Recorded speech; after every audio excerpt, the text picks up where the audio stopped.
Halo teman-teman, jumpa lagi di sini ya. Kita bersama dengan IWPI, bersama dengan Pak Rinto. Halo Pak Rinto. Ya, semangat Mas Awan. Luar biasa. Dan juga bersama dengan Pak Rey. Halo Pak kabar Pak Rey. Selamat siang Pak Rinto, Pak Awan, dan juga Mbak Justinus. Iya, Pak. Oke, mereka ini para ahli teman-teman ya di dunia pajak ya. Kita ini hanya nge-host doang ya teman-teman ya. Oke teman-teman, ini spesial teman-teman. Karena kita jauh-jauh lagi nih, ketemu lagi di Kota Malang teman-teman ya. Nanti kita mau ngapain di Kota Malang, nanti kita bahas deh ya di video lain ya.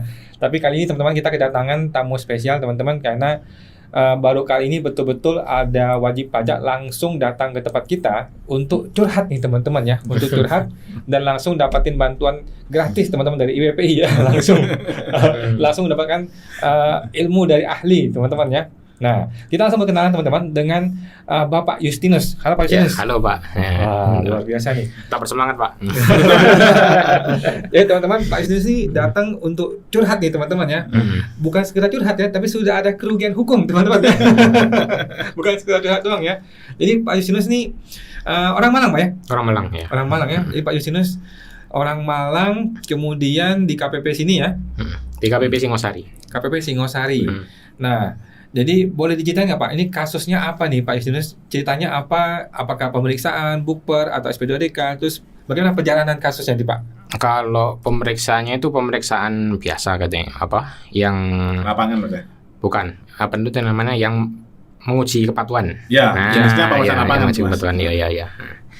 Nah, itu dikasihnya sekitar bulan November 2023. Ini PT, CV atau pribadi? PT ya. Oke. Terus mari itu kan disuruh suruh tanda tangan, suruh tok gitu, kayak biasanya gitu. Mari gitu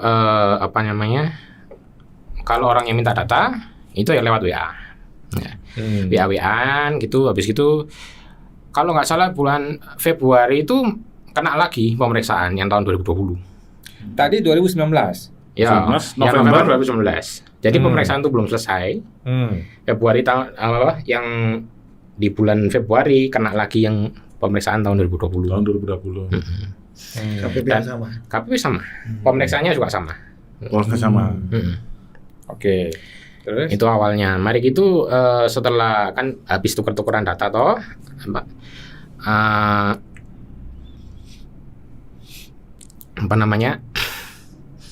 habis itu disuruh datang itu sekitar tanggal 30 Juli untuk yang pembahasan akhir itu. Oh. Pembahasan akhir hasil pemeriksaan. Ya, untuk mari itu kan Pembahasan disuruh akhir kasih atau tanggapan. SPHP dulu Mas? SPHP dulu kan? Ya, SPHP. SPHP dulu, Juli SPHP. Mari itu kan disuruh ngasih tanggapan toh. Ya. Ya, saya kasih tanggapan sendiri gitu loh. Oh ya, mestinya kan hitungannya segini Ya, gitu ya, loh ya, harusnya. ya. Nah, itu kan mari gitu pembahasan akhir habis gitu kan setelah sekitar 2 minggu ya. Ya. 2 minggu.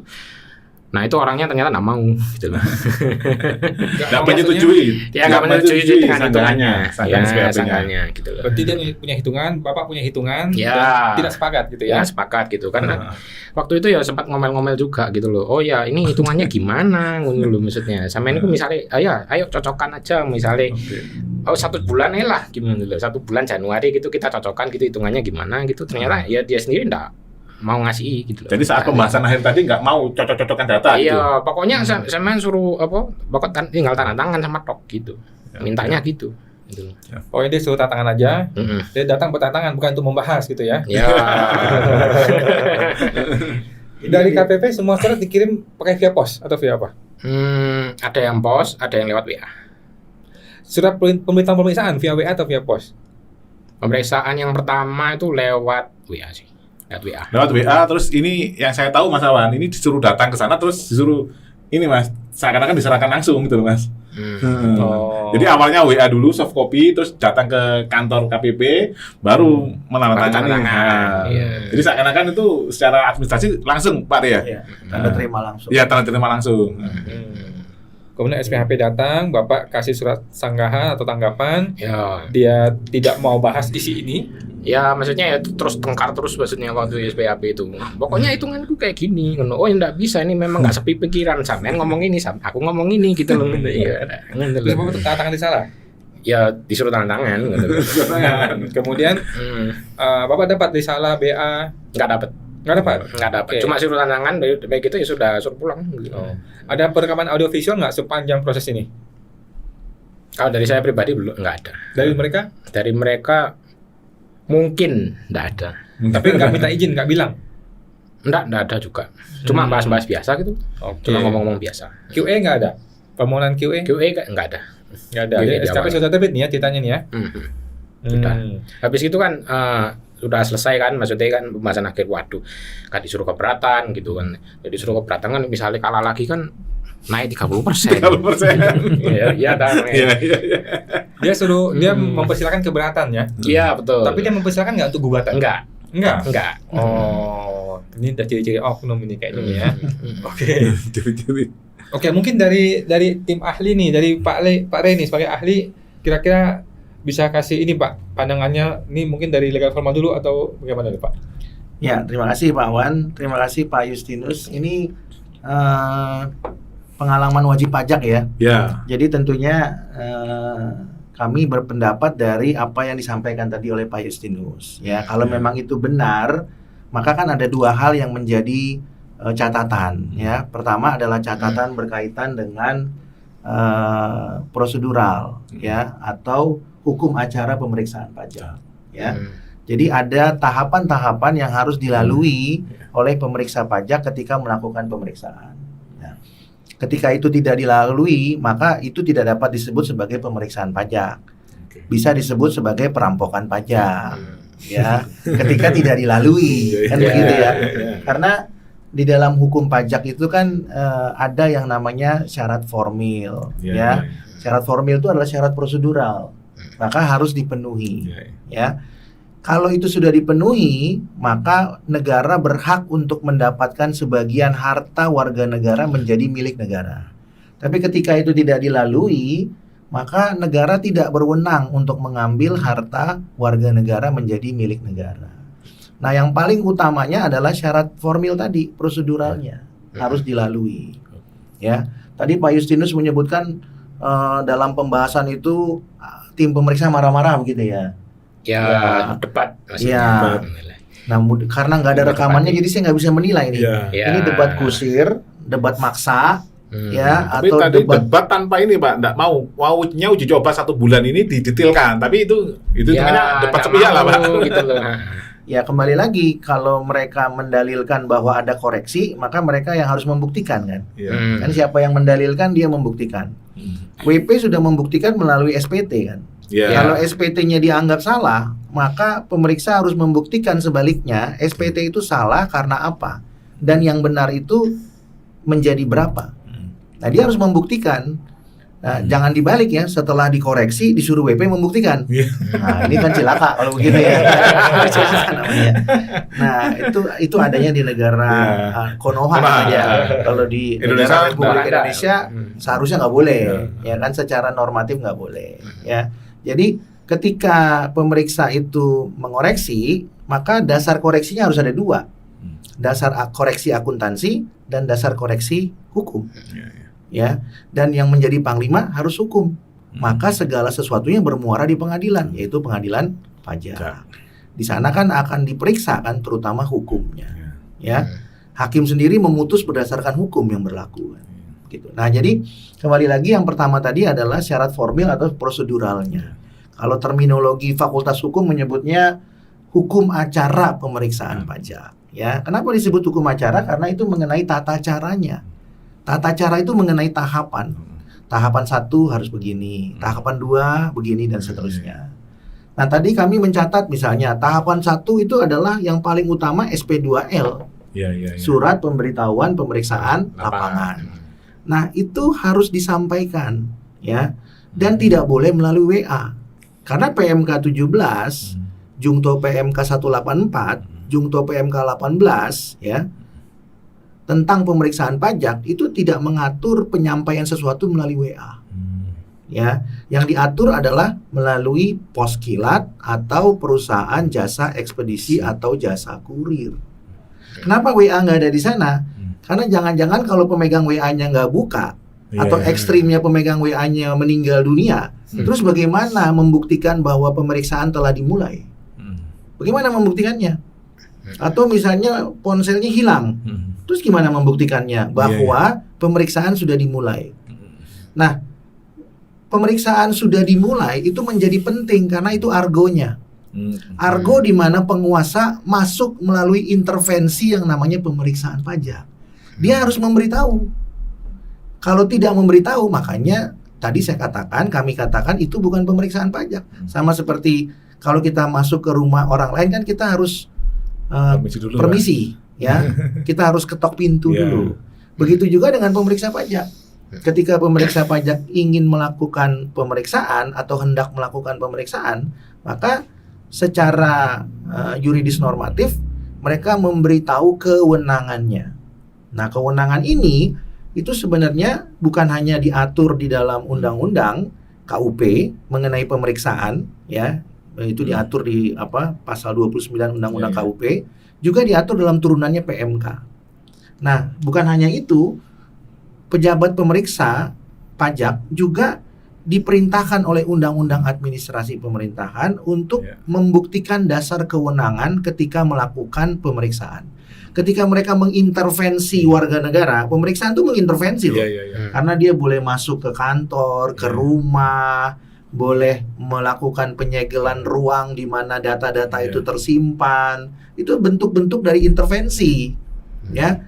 Karena kalau itu bukan intervensi, maka negara dianggap maling. Ya kan, coba aja Pak Rinto masukin rumahnya Pak Awan, ya kan, pasti ditangkap satpam, misalnya kan, itu adalah bentuk intervensi. Tapi bentuk intervensi ini dilakukan secara legal, ya, dalam bentuk pemeriksaan. Maka ada payung hukumnya kan.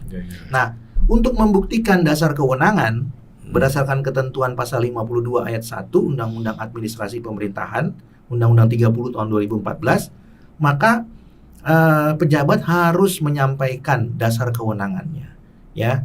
Jadi itu disebut dengan syarat sahnya suatu keputusan nanti yang akan dibuat kalau ada dasar kewenangannya. Nah, dasar kewenangannya itu ya tadi harus disampaikan SP2L dan tidak bisa melalui WA dengan alasan yang sudah saya sebutkan tadi, ya. Tapi kalau melalui pos atau perusahaan jasa ekspedisi atau jasa kurir, ada pihak lain yang menerima. Ada yang mengirim, ada yang menerima. Nah, kalau melalui WA ini sulit membuktikannya nih. Siapa yang mengirim, siapa yang menerima. Karena kalau pemeriksanya udah dimutasi kan jadi nggak jelas siapa yang ngirim. Kalau dia ponselnya mati karena kuotanya habis dan nggak beli kuota lagi, jadi hilang gitu. Susah pembuktiannya. Ya, maka harus jelas penyampaiannya. Ya. Nah, kalau itu tidak dipenuhi, maka kemudian keputusan yang nanti akan terbit menjadi cacat wewenang. Kalau cacat wewenang, maka keputusannya menjadi tidak sah. Ya, dan tentu harus diuji di persidangan. Nah, itu berkaitan dengan prosedural. Nah, jadi yang kami catat tadi, yang pertama dasar kewenangan itu menjadi penting. Ya, menjadi penting untuk disampaikan. Kalaupun sudah disampaikan tapi tidak dengan WA, apalagi tidak disampaikan. Kan begitu. Kemudian kami tadi mencatat juga mengenai pembahasan, ya. Nah, pembahasan itu dalam rangka memberitahukan bahwa wajib pajak punya hak menyampaikan hal-hal yang menurut wajib pajak itu dapat membela dirinya. Kalau kemudian dalam pembahasan itu di peta komple, ini nggak bisa, ini nggak bisa, ini nggak bisa, ini nggak bisa, ya nggak usah pembahasan, langsung aja SKP. Vonis Pak ya. Iya. Langsung vonis. Nah iya, justru pembahasan itu adalah ruang di mana pemeriksa itu lebih banyak mendengar daripada berbicara. Dia lebih banyak itu mendengarkan hal-hal yang belum dia ketahui dari sejak dimulainya pemeriksaan sampai dengan disampaikannya tanggapan. Dengan secara sederhananya adalah pembahasan itu adalah wadah di mana pemeriksa itu diberitahu yang dia belum tahu dan untuk dipertimbangkan. Jadi kalau ada alat bukti yang disampaikan pada saat pembahasan yang belum pernah disampaikan pada saat diberikannya dokumen, buku, catatan, maka pemeriksa harus harus mempertimbangkan itu, bukan menolaknya.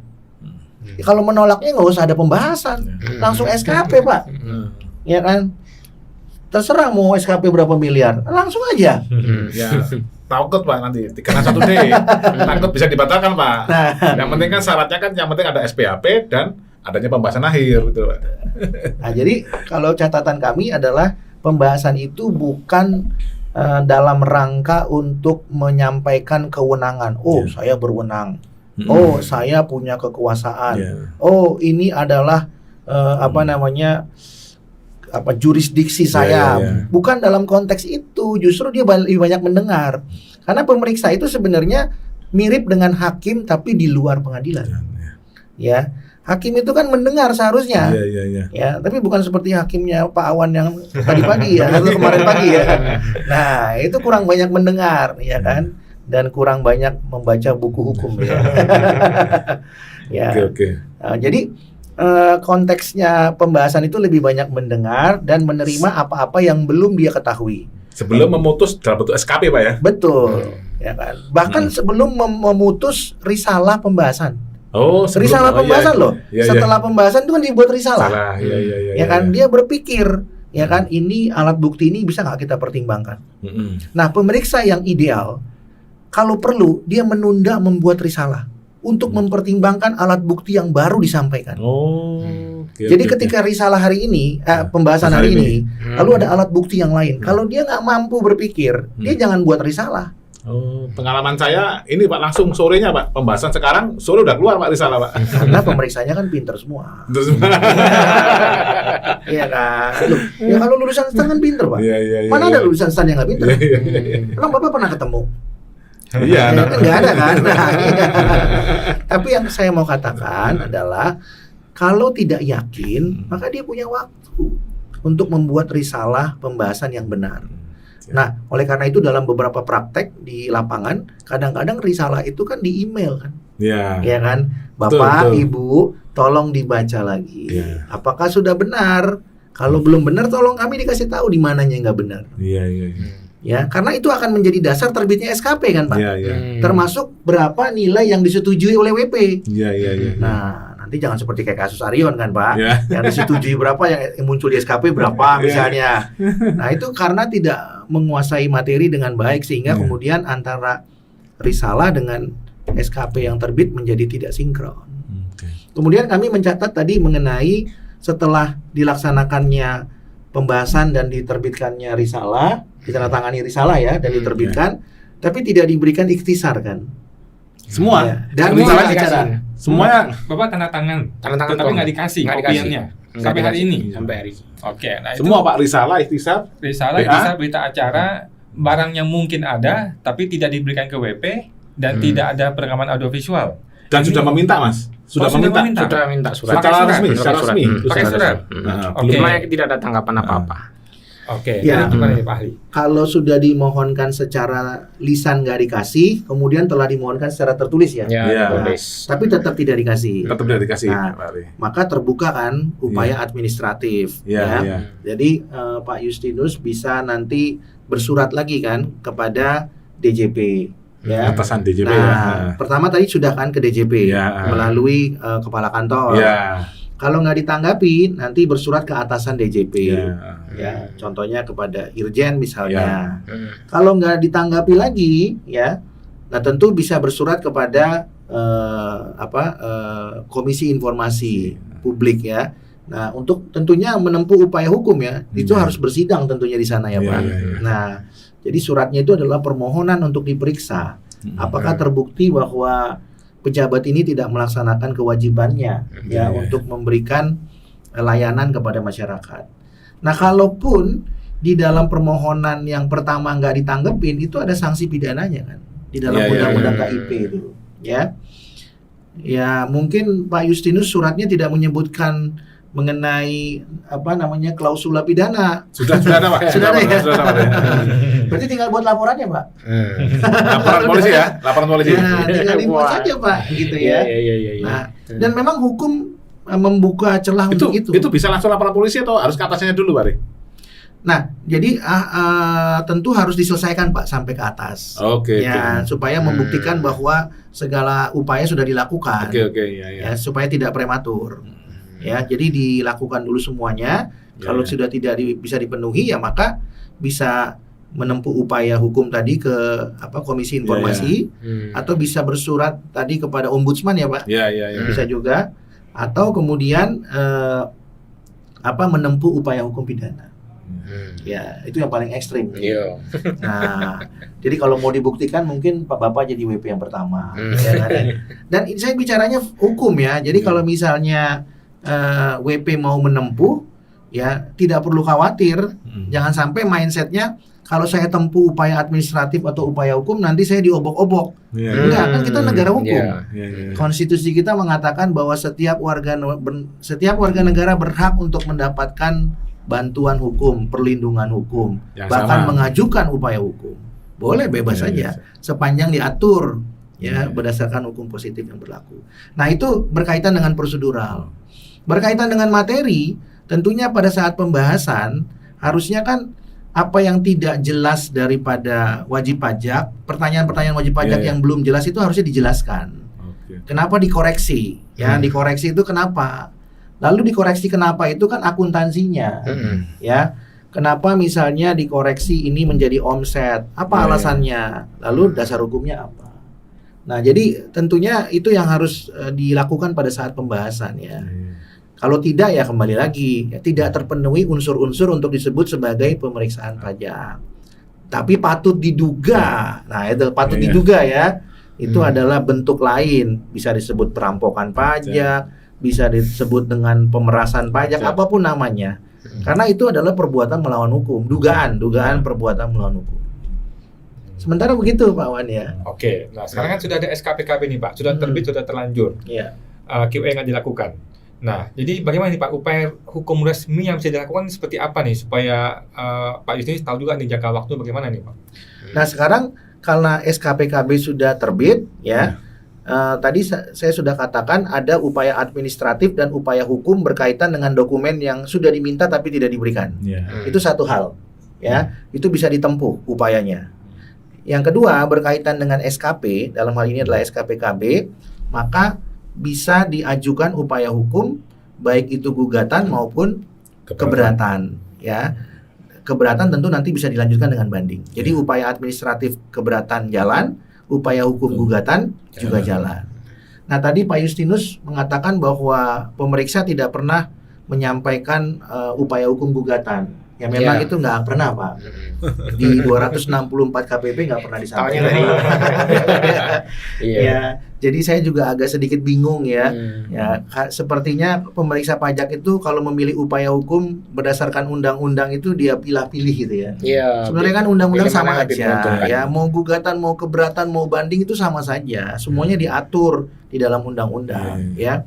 Nah, cuman sepertinya ada favoritisme yang saya lihat gitu ya. Sepertinya keberatan dan banding ini menjadi sangat favorit gitu ya. Nah, di hukum kan tidak dikenal gitu ya. Upaya hukum ya upaya hukum. Dan upaya hukum itu terserah kepada wajib pajak yang merasa dirugikan. Jadi tidak perlu dikondisikan gitu ya, harus begini, nggak perlu. Ya. Jadi upaya administratif ada, upaya hukum ada. Nah, jadi itu yang bisa ditempuh ya, sehubungan dengan SKPKB. Nah, sehubungan dengan hal-hal lain di luar itu juga bisa ditempuh lagi upaya lain ya. Misalnya ada perbuatan melawan hukum dalam konteks keperdataan, atau ada upaya hukum pidana berkaitan dengan proses pemeriksaan. Contohnya apa? Contohnya dugaan tindak pidana pemalsuan surat, sebagaimana dimaksud dalam pasal 263 Kitab Undang-Undang Hukum Pidana. Contohnya gimana? Contohnya nih misalnya ada beberapa kasus di pemeriksaan itu ya kan, di mana wajib pajak tidak pernah menandatangani risalah tapi sudah tertanda tangan dengan sendirinya. Nah, itu juga ada. Ya, itu luar biasa loh. Ajaib itu. Nah, ajaib. Ada juga WP yang sedang di luar negeri ternyata bisa tanda tangan. Atau suruh tanda tangan cuma ini kadang Pak Ari. Belakangnya aja Pak, depannya nggak tahu Pak. Nah, itu. Yang penting punya tanda tangan, stempel aja. Jadi depannya diganti-ganti Pak. Jadi kalau kita bicara hukum administrasi itu sangat kental dengan atau bersinggungan dengan hukum pidana. Makanya hukum administrasi negara atau HAN itu sangat berpotensi bersinggungan dengan hukum pidana. Kenapa? Karena tadi di administrasi itu banyak dugaan tindak pidana, terutama pemalsuan. Kenapa? Karena mereka banyak sekali administrasinya, Ya. dokumen-dokumen itu. Ya, Untuk ya. melancarkan itu ya harus dipermudah. Ya, ya. Nah, mempermudah itu kalau dilakukan secara melawan hukum merupakan tindak pidana. Ya, jadi itu yang bisa juga ditempuh ya. Banyak kasus-kasus lain juga yang berhubungan dengan administrasi bersinggungan dengan pidana. Ya, nanti lain kali Pak Awan bisa kita buat podcast khusus ya. Oke. Kasusnya ada ya kan. Dokumen yang muncul di persidangan itu dipalsukan Ya. dan kasus itu sudah masuk ke Polda Metro Jaya. Nah, jadi itu munculnya di persidangan sebagai fakta persidangan. Yang saya mau katakan adalah begitu kentalnya hukum administrasi dengan hukum pidana. Karena mereka perlu menjalankan tahapan-tahapan yang penuh dengan paperwork, administrasi, Ya. tapi mereka nggak bisa memenuhinya. Nah, cara mudahnya adalah patut diduga memalsukan itu. Gitu. Oke, wah luar biasa nih Pak Re, ahli kita ya. Kemudian Pak Lusius bisa dapat pencerahan nih Pak ya. Ya, sangat cerah sekali. Sangat cerah sekali. Wow. Sekarang dari IWPI nih Pak, apa bisa kasih bantuan nih Pak buat Pak Yusinus nih Pak? Oke. Terima kasih Mas Awan. Kalau sekarang kasusnya Mas Yusinus ini memang sudah kita tangani Mas Awan. Oh, oke. Ternyata pelanggarannya tidak hanya itu saja Pak Re. Termasuk SPHP-nya ternyata juga telat Pak. Dari 6 bulan itu juga telat Pak. Terus saat pembahasan akhir itu Mas Yusinus memang datang Pak. Cuman surat undangan pembahasan akhirnya itu ternyata diserahkannya saat pembahasan akhir itu Pak. Jadi hari H. Jadi dipakai tanda terima langsung. Berarti kan kalau kita lihat aturannya di PMK itu kan harus 3 hari sejak sanggahan SPHP kan mereka harus kirim undangan kan Pak. Betul. Kirim sendiri. Ya.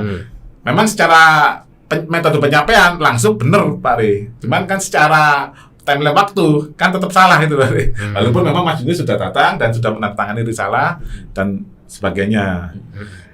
Kalau harapan kami dari IWPI nanti teman-teman wajib pajak ini mari bergabung dengan IWPI. Kalau memang merasa ada oknum petugas pajak menzolimi Anda, ya kita rame-rame upaya hukum baik gugatan maupun keberatan. Nanti caranya kita akan bantu dari IWPI, ada ahli-ahlinya juga ada Pak Rid yang ahli hukum. Nanti Mas Awan dari sisi ini Mas ya, angka-angka materi ya. Karena kalau kita ngomong pajak itu pasti tidak lepas dari formil dan material masalahnya.